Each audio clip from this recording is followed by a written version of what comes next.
Hello everybody, my name is Alex, and momentum is really starting to gather with this Civilization 6 runner and now Plaid DLC, and you know, it looks like we could be getting some more Civilization 6 content in the pretty near future. Thanks again to the Saxy Gamer who brings all this stuff to our attention really.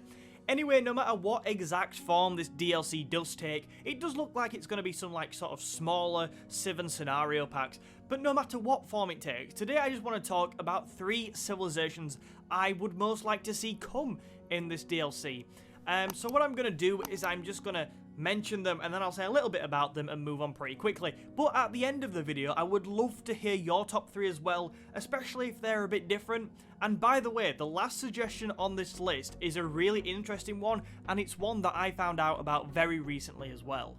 The first civilization I would like to talk about today is Austria, a civ that was also in Civ 5, but from about the 18th century up until its relative collapse following the conclusion of the First World War, Austria played a massive part in European politics, there's no doubt about that. But the bit of history I think would be best for Civilization is the bit surrounding its rivalry with Prussia. Basically, Prussia went on to form Germany. So what was this rivalry all about? Well, Prussia was trying to advance its influence over the German city-states in this period, whereas Austria was heading an alliance which was basically trying to stop that. They did not want Prussia taking over city-states and building up its influence.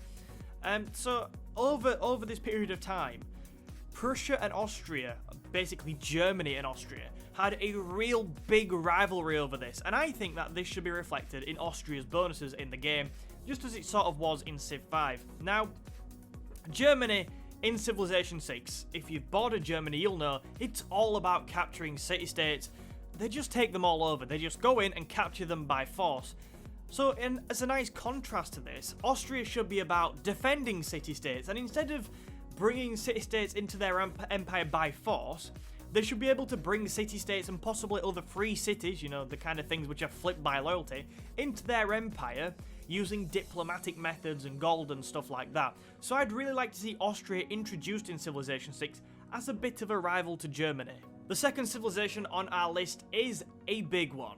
Now, Portugal is one of Europe's oldest and, especially borders-wise, one of Europe's most stable states. Often known as England's oldest ally, which is a very cool trivia fact, go and impress your friends with that. For many people, it is the biggest civilization not yet to appear in this game. I see it on the comments pages of so many videos, being mine or other people's, and Portugal is one of the most requested at this point. Now, if they were to introduce Portugal, which I would love them to, the only way to do it would be with bonuses aimed at boosting trade and naval power to just reflect how they've gone about operating through history. It's been all about trade and naval power, and we saw that in Civ 5, so there'd definitely be parallels there. So basically, introduce Portugal and make it all about gold, gold, gold, and if you followed me on Civilization for quite a while, you'll know I love gold. Now, I guess one of my biggest weaknesses when writing this list was that my historical interests are very much European-centered. A lot of my research I've done as a history student is just based on Europe. But luckily, in the comment section of the last video I did on the DLC, Logan suggested to me a historical figure by the name of Simón Bolívar and the civilization of Gran Colombia. Now, I'll be honest, before this comment, I didn't really know much about either of those things, and probably the biggest link I made was between Colombia in Gran Colombia and South America, so I did some research.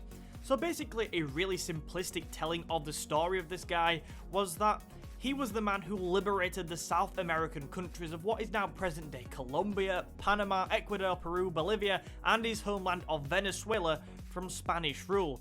In reality, it's a far more complex and fascinating story than that though, and sadly it doesn't really have too much of a happy ending. What I like about a civilization such as this and its possible inclusion in a game like Civ 6 was we don't really get to see too many of them, and Civ 6 is a real good way of learning about new civilizations, new peoples, new historical figures.